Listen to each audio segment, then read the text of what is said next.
Layla Moran, let me ask you first of all, you have family in Gaza City. Tell us about them.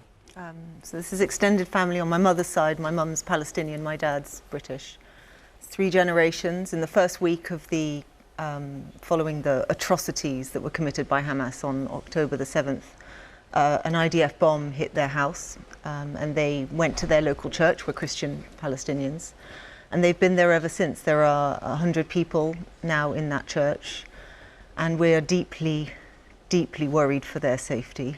When I spoke to you yesterday on the phone, you had not been able to contact them because of the blackout.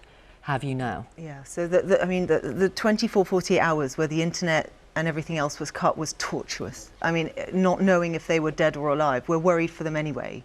And I can't tell you what that did to us as a family.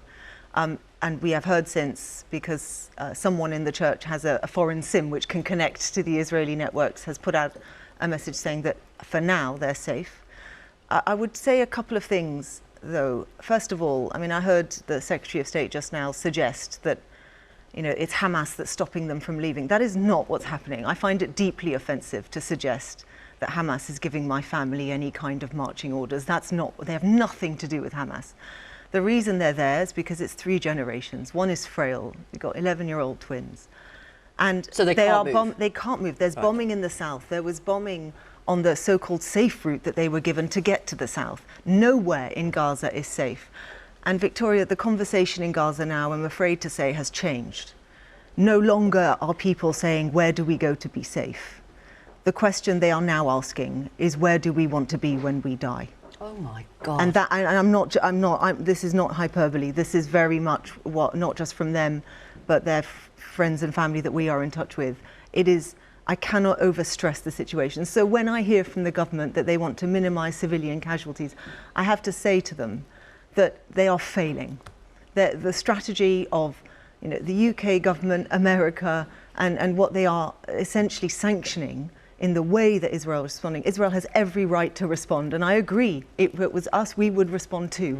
But how they respond is so important, because at the end of this, we want to get to a point where we don't see this kind of carnage ever again, we need to get to that 2-state solution. That's what we have to aim for.